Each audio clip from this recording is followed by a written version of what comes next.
In the 1820s, facing regional insecurity and famine, the young Basotho leader, Moshoeshoe, settled in the mountain fortress of Tababusiu. This strategic move protected his people, cattle and crops, and attracted followers from across southern Africa. These diverse people were the ancestors of what became the modern nation of Lesotho.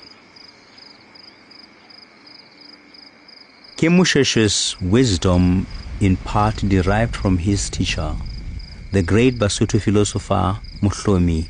As a young man, during his initiation, Mohlomi had a dream.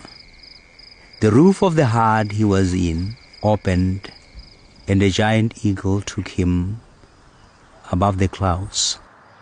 Here he met his ancestors who said, "There is too much violence, and we want you to go back and teach the people a new way of living, of tolerance and forgiveness."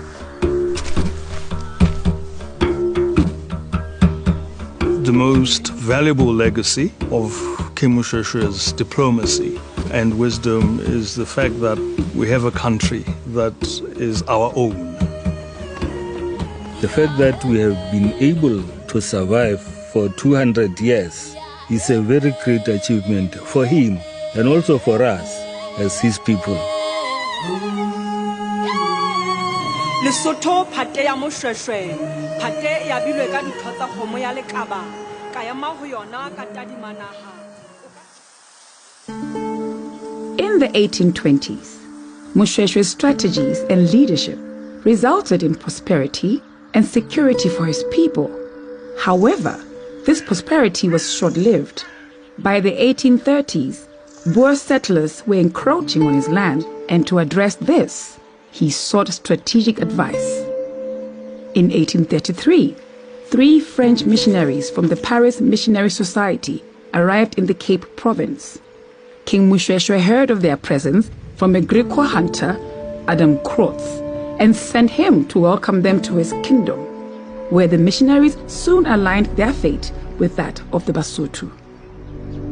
He was bringing the missionaries here to help him because there was a new world now of the white people, and he wanted to make sure that his nation would survive. He was building, and the missionaries were able to help him to do that. That's why we say in Lesotho, Barudi wa Moshoeshoe, missionaries of Moshoeshoe. People volunteered to go and meet the missionaries, which in other words means they had already accepted them even before they came into the country. And they did escort them to Tababusiu and put them before the king. It's extremely moving for us, knowing that there was these 3 very young French Protestant missionaries, Eugène Casalis and then Gosselin and Narbousset, who came to Basotho land. King Moshoeshoe had the intuition that these foreigners could help him to build a strategy in order to protect the kingdom. The French missionaries arrived during a turbulent time when the kingdom was facing rivalrous neighbors and Boer expansion. The mission the king assigned them was political, with the aim of defending the Basotho people. Eugene Casalis became a diplomat advisor to the king, providing him with strategic ideas to ensure the protection of his kingdom. To face the Boer forays, he notably advised him to seek an alliance with the British, which led to a successful treaty between the Basotho and them in 1843 that recognized the extent of Moshoeshoe's sovereignty.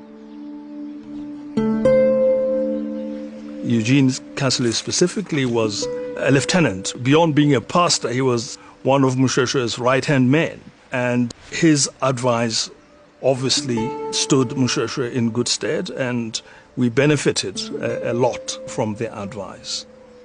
After returning to France in 1850, Casalis continued his diplomatic efforts with Moshoeshoe, assisting Lesotho in becoming a British protectorate in 1868.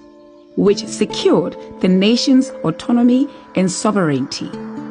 Small as it is, surrounded as it is, Lesotho owes its existence to Moshoeshoe's strategic decisions of founding it and also of seeking protection when we were about to be overrun.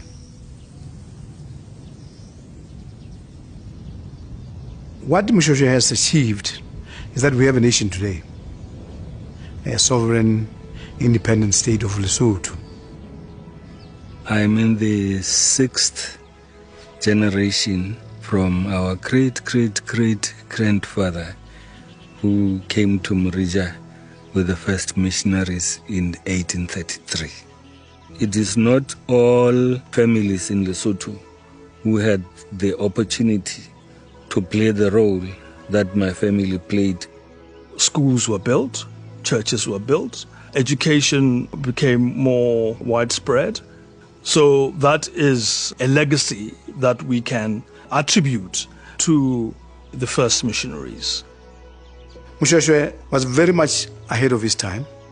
He was a servant leader. First of all, he was a servant of his people. I'm very proud that we had that type of leader, and I'm part of the nation that he founded.